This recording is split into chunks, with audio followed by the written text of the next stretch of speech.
Thank you. Thank you so much, and thank you everybody for joining us today. We're super excited to be able to share everything that Robert had shared with you and Jad of what's going on here in Dallas, because there really is a lot of change going on. Sometimes that when people think of Dallas, they don't always think of that as the most green, environmentally conscious, forward-thinking place in the country. And there's a lot of great things going on down here, and there's a lot of great people and great organizations that are changing that and changing it really quickly. And you're just seeing some of that here today. So hopefully this will help you take some things back to your place of work. I saw a lot of urban foresters and nonprofits on there, which is great because that's who I work for as a nonprofit. We're Texas Trees Foundation, who is a 35-year-old local nonprofit that's about getting trees in the ground, but we're more than just about getting trees in the ground. We're about getting trees in the ground in a strategic way.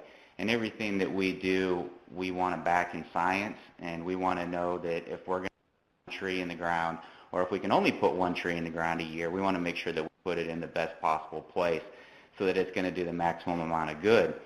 And so we've been slowly building that case here in Dallas, starting with mapping out where all of our tree planting locations are. And believe it or not, there's almost 2 million tree planting locations in the city of Dallas. And then doing an eco study for the city of Dallas and finding out what our canopy is made of. And then that led into kind of starting to look at what is that next piece that we really wanted to look at. And that's when we were fortunate enough to be connected with Robert and Chad and the Trust for Public Land, because the next piece of the puzzle that we really wanted to put into it was how do we start to really gear down down to the parcel level and decide, what can we really do there. So when we started talking with Robert and saw their smart growth model, it was just a natural fit with everything that we were doing. And so it's been a great partnership that we've been able to build together, bringing together the national partner with a local nonprofit, and then bringing together even local companies, which I'll talk to a little bit as we go on. And when you really bring all those public-private partnerships together, that's how you can really start to move the needle in a place even like Dallas and start to make a difference. We wanted to look, and one of the really great things that I like about the smart growth model that we're doing with Trust Public Lands is that, they're looking at it specifically at parks, but it has the ability to really dive down into any different piece of it, whether it's water or urban heat island or whatever. You can really dive down to it and go to a deeper level, and that's what we really wanted to do with our urban heat island here in Dallas. If anybody's been to Dallas in August, it gets really hot down here. And that's not just a trend in Texas or in Dallas, but that's a trend across the country and actually across the world, as we have had increasingly hottest years on record in consecutive years going back all the way to 2007. And so this is something that is being, you can't really deny anymore. And it's something that you would really have to take a look at, even in a place like Dallas where climate change isn't always the most accepted term out there. And so what we like to do is we want to look at what that urban heat island is, because when we talk to people, they understand that they're going to park their car underneath the tree by the supermarket when they go to the store. But they might not understand climate change. But if we can get them to understand that it's hot and it's getting hotter and it's hotter today than it was when they were a kid growing up, then you can actually start to physically make changes. And when we start to put together and we started to go back and look at the data that was there, what you're looking here on this map is the bottom line is what our rural temperature changes are, and the top line is that urban different change in temperature. And that difference there is directly related to the urban heat island effect. And I don't think I need to identify what the urban heat island effect is to anybody on this call, but it's very, very pronounced, and it's very pronounced here in Dallas. And it's been going up over the past years. In 2011, we set all kinds of records for heat. We had 70 days where it was over 100 degrees. We missed the most consecutive days by one day of a number of 100 degrees in consecutive days. But one of the records that doesn't get noticed a lot that we hit in that year was we set 40 plus days where we didn't drop below 80 degrees. And when you start thinking about public health, when you start thinking about the electrical grid system, when you start thinking about those infrastructure problems and issues that heat can have an impact on, when you don't get that period of time to cool off in the evenings, that's when you can really start the problems can really start to manifest, especially in populations that are underserved, that might not have access to consistent electricity, or maybe don't have central AC and things like that. That's when you can really start to find problems. And so what we wanted to do is we really wanted to kind of dive down into this and see, what really is our urban heat problem. And so we partnered with Dr. Brian Stone, and he's out of Georgia Tech University, and he wrote a book, Our Cities in the Coming Climate, that if you haven't read, I suggest going and getting, because it's really got some great information. And he's doing some pretty leading research. The only other study like this one that has been done was in Louisville. And we actually just launched this just a couple of weeks ago with a symposium that we had here locally. And this urban heat island study is different than maybe a lot of other ones that you may have seen that are out there, that physically take surface temperatures and take a one-time surface temperature map. What we actually did was climate modeling using a WRF model, weather and research forecasting model, where we actually gridded out the city into half-kilometer grids. So essentially we had about 280 weather stations that we had stationed across the city of Dallas to actually be able to measure where our heat is and how it changes throughout the year. And that's important because when you're measuring air temperature versus ground temperature, there's a big difference because air moves. And how air moves based on the day, and how air pollutions and particulate matters move throughout the day based on wind patterns and things like that, it can change where your hotspots are during the day. And so that's really important when you're trying to fine-tune where you're going to plant trees and where you're going to prioritize resources, because you have to be able to fine-tune those models. And when you look at where we have our typical urban heat island maps, as you saw on the cool map that Robert shared earlier, it's where we have a lot of infrastructure. It's where we have a lot of concrete. It's where we have a lot of airports and things like that. Typical places where you would expect to see your urban heat island effect. But when you really think about what really is going to be a problem in terms of human health, if we have a major blackout, you're not going to work. Where are you going? You're probably going to stay home. And if you're one of the underserved communities where maybe you live in an area of town that doesn't have a high tree canopy cover, and you now need to stay home and you can't go to work, that can really put a lot of stress on your body. And so that really needs to be realized in terms of why parks are so important. Parks then can be set up as cool zones in these neighborhoods when it starts looking at human health. And so if we're going to invest money into trees and infrastructures and parks, where's the best way to do that? And when we look at the urban heat island effect, it's interesting where some of those numbers started to come out. So like any urban heat island study, it's all driven by land cover. And so we started with our tree canopy map, and I just want to point out really quick that this is the major dividing line here in Dallas. So this is Interstate 30, and then we have the northern section of the city and the southern section of the city. And to just give you a little idea of scale, the city of Atlanta can fit in this southern part of the city. This is also where 70% of our tree canopy cover is, and this is also where about 60% of the developable land that's left to build out in Dallas lies. So you can see that there's a rock and an immovable object that are getting ready to clash down here as development starts to happen in the southern sector of Dallas, and that's also where the majority of our trees are. And when then you look at where all of our buildings and our impervious surface is, what we find again is where the northern part of the city is highly built out, and the southern part of the city is built out in pockets, but there's a lot of room for growth. So what does that mean for our future in Dallas? And that's what we really kind of wanted to do when we looked at this model, is we wanted to look at what are two future scenarios for Dallas.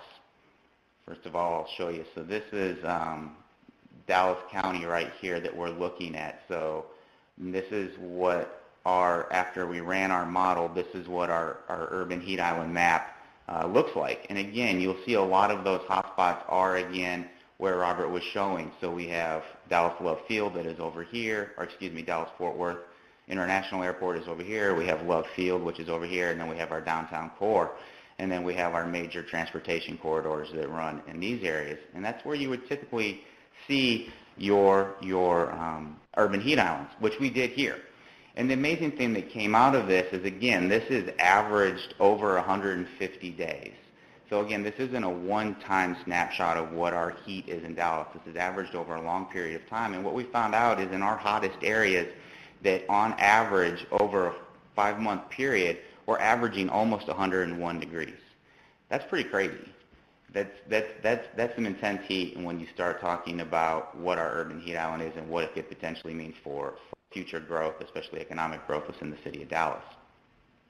So, like I said, we wanted to look at 2 different scenarios. We wanted to look at a scenario where if we continued to develop as normal and we didn't invest in green infrastructure and we lost tree canopy cover, what would that do for our overall urban heat island effect? And then we wanted to look at if we implemented urban heat island mitigation strategies such as cool roofs and albedo ratings on pavements and tree planting, of course, we wanted to be able to see what that would do for us, and the results were pretty amazing. So what you're seeing here is our current conditions within the city of Dallas in terms of our urban heat island. And then what we did is we removed 11% of our overall tree canopy cover just in the southern sector. And we did that because that's where the majority of our development is left to occur. And what's really interesting about this model, again going back to my point before, is that air moves. And so when we removed 11% of our canopy cover in the southern sector and replaced it with impervious surface, even though we didn't remove any trees in the northern sector, which is what you see here, we actually had a very large new urban heat island develop. So that's important to say, that we're not just affecting the people in the south, we're affecting people in the entire county when we start to remove trees.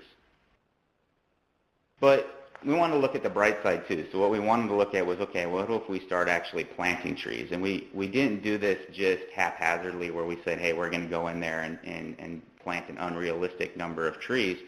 We took our model of figuring out where those tree planting locations were, and we said, okay, we're going to assume that we're going to set policy, and we're going to set canopy cover in our parking lots at 30%, and we're going to have 20% canopy cover over different types of street segments, and we're going to start to build that out. And if we did that, it roughly came out to about 285,000 trees that we would need to plant, which really isn't all that much.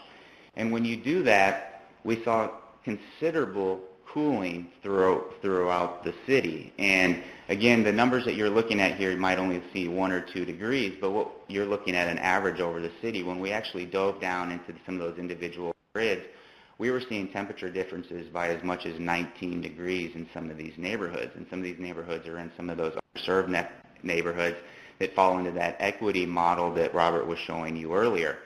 And 19 degrees on a hot day can be a huge issue.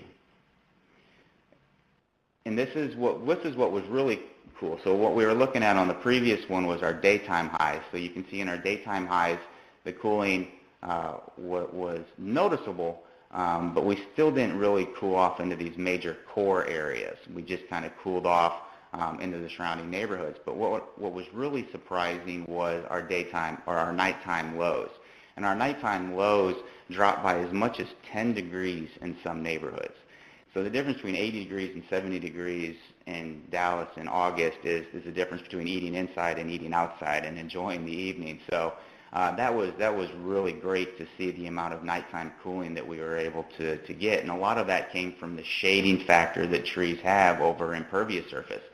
So that's how our urban heat islands work. When you're actually being able to shade that impervious surface, you're not allowing it to capture all of that radiant heat and then let it off. And so you get those nice nighttime cool temperatures.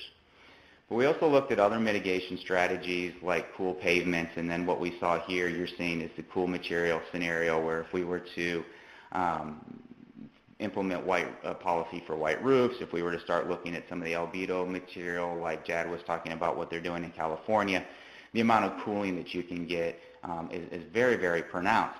The amazing thing was that the green scenario actually was 3 times more effective per square kilometer than cool roof material. So trees actually do a whole lot more than we actually maybe thought they originally did. The reason that on the map it shows that there's so much more cooling effect was because there's just so much more surface area to cover out there. The city of Dallas has 37% impervious surface with roughly half of that being buildings. So if you were to take that much square footage within a city this size, you can dramatically reduce your urban heat island effect very, very quickly. But actually on a per scale, on a local level, trees and green infrastructure actually does better than cool roofs. So if we look at what the tree loss scenario is combined to our combined strategies, you can see the difference of the two futures of what Dallas can look like. And so this is what we're using, and we're partnering with TPL to be able to take this forward and to be able to start to set policy for green infrastructure and for tree planting, and to be able to further refine the smart growth model so that we can say, hey, if we are going to invest in the city of Dallas and if we're going to invest in parks, where's the best way to do that? We also looked at, and I know I'm running out of time, so I want to just go over this really quickly. We wanted to look at what the mortality issues were. So in 2011, there was 112 people that died. Actually, on their death certificate said they died from heat-related issues. So that doesn't count all of the people that possibly could have died from other causes that the heat exacerbated those issues. And that's a high number. 112 in a city of this size maybe doesn't sound like that much, but that was actually twice as much as any other weather phenomena of people that died in the city that year. It was more than tornadoes, flooding, West Nile, all of those things that combined. So, and those when people die in tornadoes, when people die of West Nile or things like that, it's all over the news around here. And there's hardly ever any stories when people die from heat-related issues. And so what we did is we wanted to model out where our populations were and where these people were dying, and say, okay, if we're going to plant trees, where are we going to be able to do that so that we can reduce the number of deaths that we have from heat-related causes? And that's where the interesting thing came back from it. So with limited resources, what we say is, yeah, obviously it's great to plant trees everywhere. Yes, we would love to have 40% tree canopy cover all across the entire city. But when we're talking about actual on-the-ground resources that we have, is it better to go plant 100 trees around Love Field, or is it better to go plant trees in a neighborhood that might be underserved and it doesn't have the ability to respond to a major heat-related incident? And the answer really is that you need to be focusing on where the people are and where the people are dying. And yes, if we had unlimited resources, we would plant trees everywhere. But this is how this model helps us be able to really redefine how we plant trees and how we invest in infrastructure and how we actually look at parks and the resources that we have to be able to address major health issues like the urban heat effect. And this all is going to correlate with what we do on the ground, and that's the exciting part, because models like this can't be done without partners, and a lot of great partners have been involved in this. As a local nonprofit, being able to have national nonprofits like TPL and TNT come in, and actually part of this study was also funded in partnership with American Forest and a local Alliance data company here, and as well as Wells Fargo. So when you start bringing those companies together, that we are now being able to take the results from this study and the results from the smart growth model to start to build a coalition here in the Dallas-Fort Worth area to be able to say, hey, how do we go out now and plant these 285,000 trees? How do we now expand this beyond just Dallas and Dallas County, but to the Metroplex, to be able to set policy, to be able to drive change, and to be able to get more trees in the ground? And so to the partners that are on the phone with me, and to those of you that are on the call, if you don't have those partnerships or you haven't built those partnerships yet, I would strongly urge you to go do that, because we have been able to move further, I would say, in the last 24 months with these additional partners than we were the previous 10 years that I have been here. And when you have those types of people and this type of science that's coming out, it makes it a lot easier to accomplish what you need to do, even in a city like Dallas. So thank you for your time. Appreciate you listening to us, and I'll answer any questions that you might have.